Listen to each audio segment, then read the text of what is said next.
Oi, gente, no R7 Fala Comigo de hoje, o nosso convidado é o Jânio Diniz, que é CEO do Ser Educacional, que é um grupo que reúne diversas universidades aqui no Brasil. Seja bem-vindo, Jânio. Muito obrigado, Michele. É um prazer estar com vocês aqui hoje no R7 Fala Comigo para conversar um pouquinho sobre educação e ensino superior. É ótimo isso, viu? Um assunto muito importante que muita gente aí quer saber. São muitos desafios, né, nesse setor.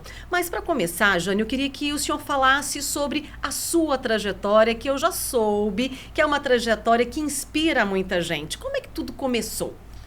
Olha, falar um pouquinho da história, de como é que a gente chegou à educação, falar um pouquinho da família. Também eu venho de uma família de 8 irmãos. Sou o terceiro de uma família de 8 irmãos, pais que nunca estudaram. Os 4 primeiros nasceram na Paraíba e meus pais, como todo bom retirante, procurando uma condição de vida melhor para a família, acabou saindo da Paraíba, foi morar no Mato Grosso, depois terminou em Rondônia. E como na cidade em que a gente morava, em Pimenta Bueno, não tinha o ensino médio, na época tinha só o primeiro grau, que eu chamava na época, o ensino básico. Então, quando terminasse o ensino básico, quando terminasse a 8ª série, a gente acabava saindo de Pimenta Bueno, indo morar na casa de algum parente para conseguir estudar. E nesse meio termo a gente teve que fazer muita coisa. De novo, era de família muito pobre, então quando eu tinha 9 anos eu vendia picolé na rua, depois fui entregador de leite de porta em porta, trabalhei em serraria, tirando pó de serra. Quando eu tinha 12 anos eu tirei a minha primeira carteira de trabalho. 12 anos. 12 anos eu tirei carteira de trabalho e aí acabei vindo para Paraíba para estudar. Gente, e aí, como é que foi essa trajetória? Porque tão novo, né? Já com tanta responsabilidade, trabalhando desde os 9, mas com 12 já com a carteira de trabalho. Mas apesar do trabalho já estar inserido ali na sua rotina, a educação sempre foi a sua prioridade. Sem dúvida. De novo, meu pai era trabalhador braçal, minha mãe era dona de casa. Você imagina, 2 pessoas que nunca estudaram, tendo que criar uma família muito grande e incutindo neles o valor do que a educação representava. Exatamente por isso, quando eu tinha 13, ia fazer 14 anos, eu saí de Pimenta Bueno, fui morar na casa de uma tia em João Pessoa, na Paraíba, para poder fazer o ensino médio, porque a gente acreditava, como acredita ainda hoje, que educação é o único veículo de mobilidade social. A educação, ela transforma as pessoas, transforma histórias, transforma os destinos e permite com que as pessoas consigam construir um futuro melhor. É verdade. Mas me conta, o que passava na sua cabeça ainda naquela idade, né? Como o senhor falou, a educação sempre, né, foi uma prioridade, mas eu queria saber quais eram os pensamentos que passavam ali, apesar de ter que, né, sair de casa para morar na casa de parente, para poder estudar. O senhor em algum momento acreditava que um dia estaria onde está hoje? Olha, olhando para o passado, o que a gente pensava a gente precisa mudar de vida. E se fosse continuar fazendo o que meu pai fazia, eu estaria provavelmente morando em Rondônia, trabalhando em alguma fazenda, cortando madeira ou sendo trabalhador braçal. E a gente olhava e dizia, para fazer alguma coisa, para mudar, tem que estudar. Se não estudar, a gente não vai conseguir fazer nada. E colocava sempre como foco a etapa seguinte: eu preciso terminar o ensino básico, preciso terminar o ensino médio, preciso entrar numa universidade e, mais ainda, eu tenho que entrar numa universidade pública, porque eu não tenho dinheiro para pagar mensalidade. Então, educação, de fato, era o foco e a gente, quando olhava, dizia, eu preciso estudar para que eu consiga trilhar o próximo passo. E se não passasse numa universidade pública, também não teria estudado. Então, a ideia era sempre, eu quero fazer isso, eu quero estudar, eu quero entrar numa universidade, eu quero fazer um curso de engenharia e, com isso, mudar um pouco o que era a história que a gente tinha. Ah, então já tinha aquele desejo de fazer engenharia. Tinha. Ou seja, eu percebo que mesmo tão jovem havia uma maturidade e que teve que mudar ali primeiro o que estava na mente. Porque eu acredito que assim como o senhor, outras pessoas também tinham aquela mesma realidade, talvez ali alguns amigos de infância ficaram ali para trás, né? Tomaram outros rumos. Aliás, toda vez que a gente olha para trás, né, a gente lembra de pessoas que tomaram rumos diferentes na vida, mas muitos, no caso, como o senhor falou, de repente se eu continuasse, eu estaria na fazenda trabalhando, né? Numa fazenda trabalhando em Rondônia. Mas isso não aconteceu primeiro porque mudou aqui, né? Alguma coisa na mente era diferente. Sem dúvida, eu acho que quando a gente olha aí, de novo, eu sou o terceiro de uma família, O meu irmão mais velho foi o primeiro a sair. Então, quando ele terminou o ensino básico, terminou a oitava série, não eram 9 anos na época, isso mudou depois, ele saiu. E a gente acaba olhando para os exemplos que vêm antes da gente. Ele sempre foi muito focado e dedicado à educação. A gente acaba olhando bastante para isso e pensando no que a gente quer fazer. Toda criança, todo jovem, ele quer ter uma vida melhor do que a que ele tem. Isso é básico. E ele começa a pensar em como é que ele vai conseguir isso. O caminho que a gente tinha, o único caminho que a gente tinha, apesar de estar numa cidade que só tinha até a oitava série, era estudar. E estudar o quê? E aí a gente começa a olhar como é que uma criança escolhe um curso superior ou uma profissão que ele vai ter para o resto da vida. Quando eu fazia a oitava série lá, se escolhia uma profissão para a vida toda. Isso não acontece mais hoje. A educação mudou, o tempo mudou, a tecnologia, tudo evoluiu. Mas quando a gente olhava, e principalmente estando numa cidadezinha pequena, que não tinha indústria, não tinha serviço, basicamente vivia da agricultura, que era o que estava acontecendo. Rondônia estava começando, isso foi em 84, quando eu saí de lá. A gente acabava escolhendo uma profissão pelo que via na TV, por exemplo. E aí eu queria fazer engenharia e lá não tinha nenhuma indústria. A ideia era fazer o quê? Vou trabalhar numa indústria, vou trabalhar na indústria automobilística. Então, o que a gente pensa vai evoluindo à medida que a gente vai aprendendo. Então, o que eu imaginava lá no começo, eu vou fazer engenharia mecânica, vou trabalhar numa indústria automobilística, isso mudou quando eu entrei na faculdade.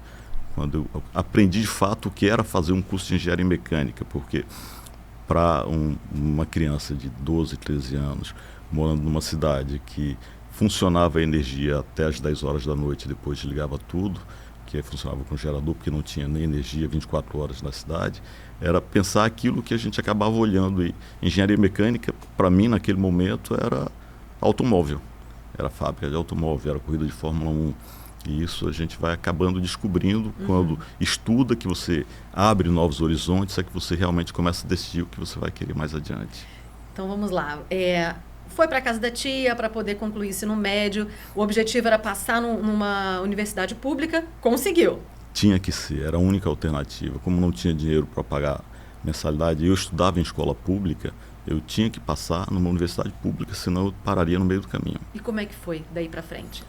E aí as coisas aconteceram. Eu acabei passando na Universidade Federal de Pernambuco, em engenharia mecânica. Depois eu fui trabalhar numa indústria, de fato.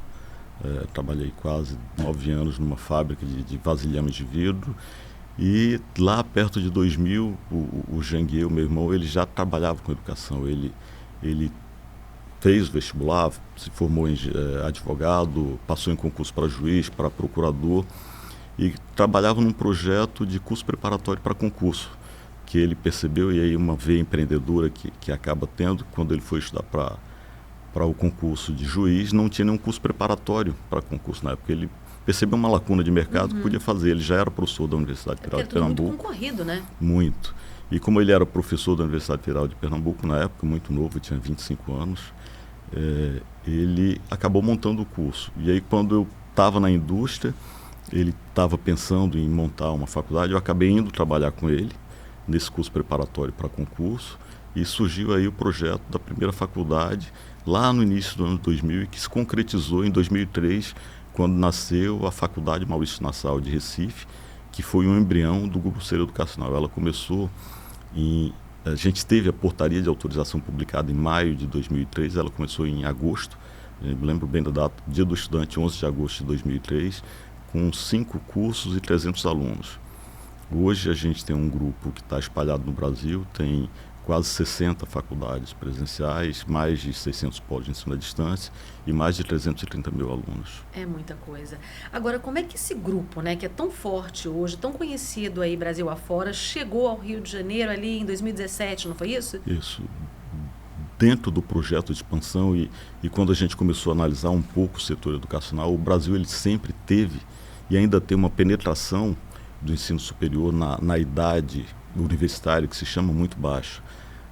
Quando a gente começou a educação, por exemplo, o Nordeste tinha pouco mais de 10%, a região Norte tinha 9% de penetração, Sul e Sudeste aí perto dos 16%, quando alguns países a gente fala América Latina, o Chile, Paraguai, a Argentina tem perto de 50% de penetração, muito perto disso. Então havia espaço para que a gente pudesse ampliar o projeto e levar a educação para o povo. E a gente sempre acreditou que poderia oferecer educação de qualidade a um custo moderado. A universidade no Brasil era muito cara no começo, quando a gente começou. Então a ideia era oferecer educação de qualidade a um custo acessível para que a população de fato pudesse estudar. E dentro desse projeto de expansão a gente comprou no Rio de Janeiro o Centro Universitário Bennett, que funciona ali no Flamengo, na Rua Marquês de Abrantes. E aí o Centro Universitário Bennett, ele evoluiu, se transformou, a gente mudou a marca para a Uninasal, que é a marca que a gente opera, a maior marca que a gente tem hoje. O Grupo C Educacional tem a melhor universidade do norte do Brasil, que é a UNAMA, que era de Belém e hoje opera no norte todo. Tem a Uninorte em Manaus, tem UNG em São Paulo. E a Uninasal, que era a instituição que a gente estava expandindo bastante, como o Centro Universitário Bennett era muito pequeno, a gente resolveu mudar a marca para uma marca que já era reconhecida no Brasil todo. E aí chegou no Rio de Janeiro em 2017, expandiu, abriu cursos novos. Hoje, a Uninasal do Rio de Janeiro, ela oferece majoritariamente cursos na área de saúde, começou medicina agora. E uma coisa interessante, pouco mais de 60% dos nossos alunos são do sexo feminino e todos estudando na área de saúde. Bacana. E são quantas unidades só aqui no Rio? No Rio tem uma, que é essa unidade do Flamengo. Legal. Agora vamos falar um pouquinho dos cursos à distância, né? Porque hoje em dia muitas pessoas têm optado por esse tipo de curso, mas o presencial ainda assim é muito importante, tem gente que não abre mão. Queria que o senhor falasse um pouquinho sobre a sua visão, panorama dos cursos online e também do presencial. Eu acho que o modelo de educação ele é importante, mas não tanto quanto a dedicação do aluno. O curso à distância ele funciona exatamente igual ao curso presencial. Tem algumas limitações, desde que ele seja feito dentro do padrão que deve ser feito. Um curso, por exemplo, de enfermagem, ele pode ter a parte teórica à distância, mas a parte prática deve ser obrigatoriamente presencial, não há como fugir disso. Não tem como dizer que vai ter laboratório virtual para enfermagem. O aluno ele não aprende a aplicar uma injeção se ele não estiver lá aplicando primeiro no laboratório, no manequim, no modelo que é usado para isso, e posteriormente indo para um hospital para fazer as aulas práticas. Mas alguns cursos foram feitos para isso, a tecnologia está evoluindo. E mais, hoje, com o advento da inteligência artificial generativa, isso tem facilitado muito. O modelo, Michele, do aprendizado cognitivo se estuda desde a década de 60, vamos falar do século passado, foi um dia desse. Naquela época não tinha nem tecnologia de hardware nem software que permitisse ajudar. Hoje, quando se fala no ensino à distância, você pode imaginar que o aluno ele tem um aprendizado diferenciado, ele tem uma trilha de aprendizado individualizada, com o uso de inteligência artificial, se entende a velocidade de aprendizado do aluno e se sugere para que ele estude naquela trilha que é voltada para a necessidade específica dele. Quando você vai para uma aula presencial, você tem 50 alunos numa sala de aula, o professor ele tem que nivelar a turma pela média. Aquele que tem uma velocidade de aprendizado maior vai ser penalizado, e o que tem uma velocidade de aprendizado menor também vai ser penalizado, porque o professor tem que ensinar pela média. Quando você vai para o ensino à distância, isso muda completamente. O aluno ele aprende na velocidade dele, e com isso ele pode aprender muito mais rápido do que aprenderia. Agora, as ferramentas têm que ser usadas de forma adequada. O que pode ser à distância deve ser à distância, e o que tem que ser presencial obrigatoriamente tem que ser. E tudo depende da escolha de cada um, né? Uma coisa é aprender medicina online, não tem jeito. Como o senhor falou, enfermagem, aplicar uma injeção à distância, não tem jeito. Mas outros cursos talvez possibilitem isso com maior facilidade. Eu acho que isso também vai de cada um, como o senhor falou, a dedicação e aquele senso mesmo de aprendizagem, né? De responsabilidade. Responsabilidade, exato. Essa é a principal coisa. Você pode pegar uma pessoa brilhante, se ela não quiser estudar, ela pode ir para a melhor universidade do mundo, não vai aprender nada. Mas você pega, e o que é interessante, quando foi criado o FIES e o ProUni, a gente começou a avaliar um pouco o perfil dos alunos. Então a gente tinha muito aluno nas nossas universidades que iam com bolsas do ProUni e acabavam se tornando os melhores alunos da instituição, aqueles que tinham vindo de escola pública, que não vinham de escola privada, não vinham das melhores escolas, mas eram os alunos mais dedicados. Então, estar numa boa instituição de ensino é muito importante, mas ter vontade, ter dedicação, ter propósito Isso é fundamental. É verdade. Agora, eu queria que o senhor falasse um pouquinho sobre o desenvolvimento da educação e do empreendedorismo aqui no Rio de Janeiro. É algo muito importante, né? E as universidades estão aí também para pegar firme nesse setor. As universidades, elas têm um papel fundamental no processo de desenvolvimento de empreendedorismo. Claro que a gente tem que considerar o que a pessoa pretende. Não dá para falar que empreendedor é só uma pessoa que cria uma empresa. Você tem o intraempreendedorismo, que é aquele que a pessoa pode estar no serviço público, mudando completamente o modelo de atuação do serviço público, não é uma pessoa empreendedora, ou está dentro de uma empresa desenvolvendo projetos, processos novos, é uma pessoa empreendedora, ou aquela que quer criar o seu negócio. O que a gente tem que pensar até no processo de desenvolvimento e criação de riqueza é que tem que se trabalhar desde cedo e não só dentro da universidade. A gente faz isso em todas as nossas universidades, um projeto em que leve para o aluno a capacidade de ver a sua profissão de forma diferente. O médico, ele tem que ser um empreendedor.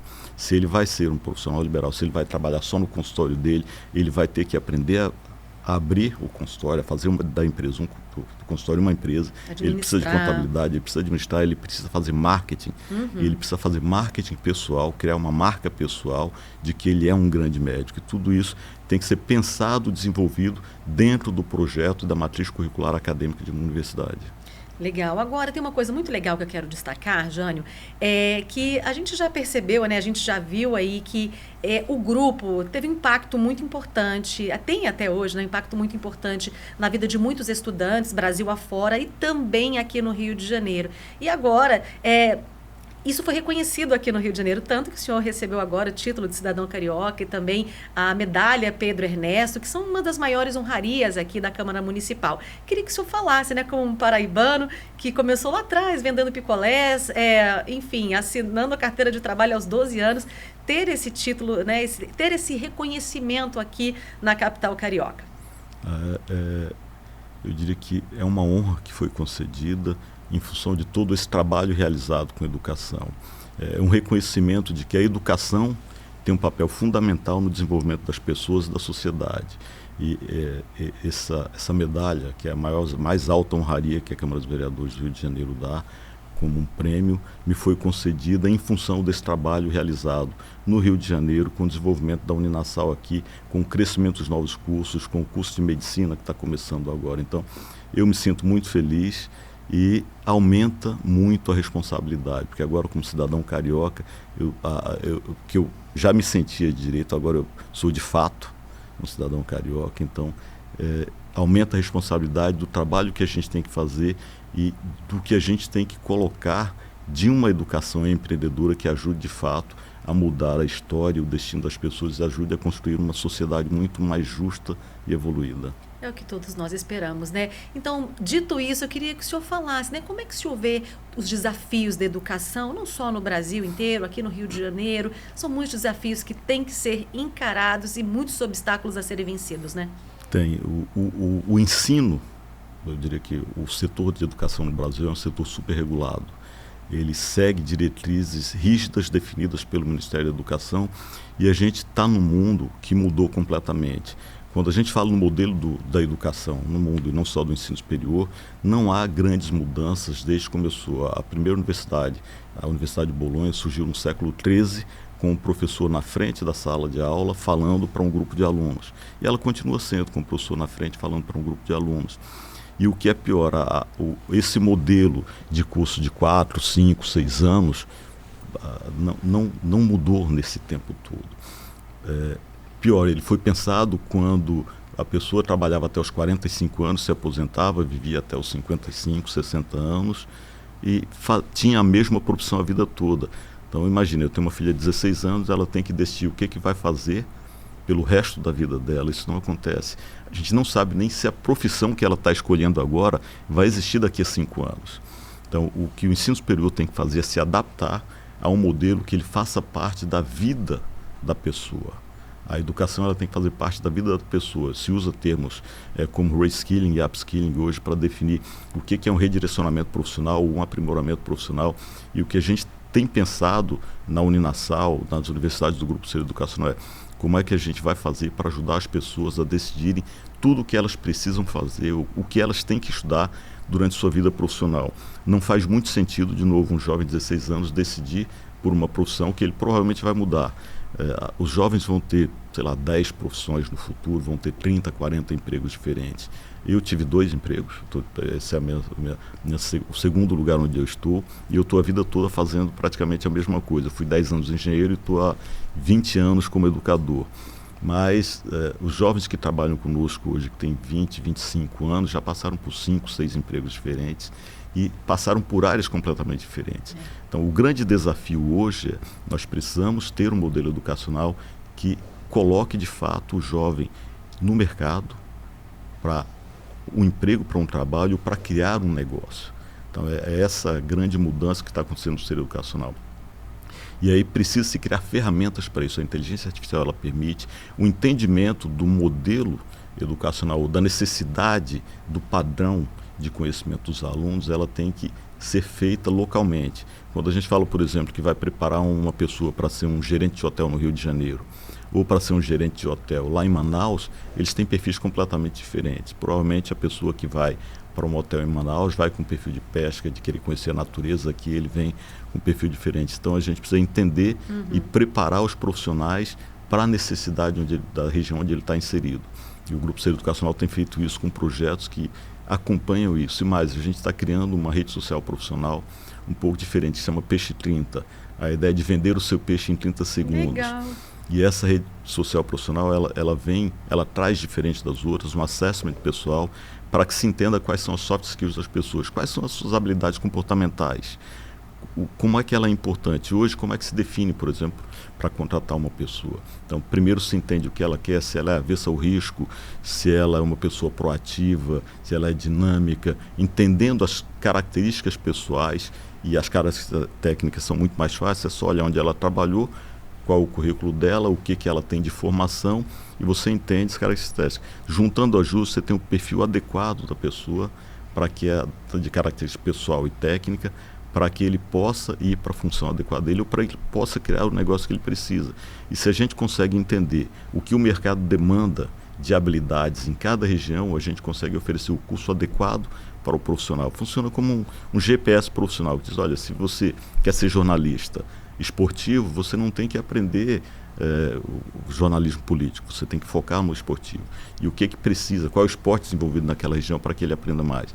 A ideia é um pouco essa, entender com essa ferramenta quais são as características necessárias em cada região para que a gente possa fomentar a educação adequada à necessidade daquela região, para que possa desenvolver mais rápido, tanto o profissional quanto a sociedade. Isso é muito importante, realmente.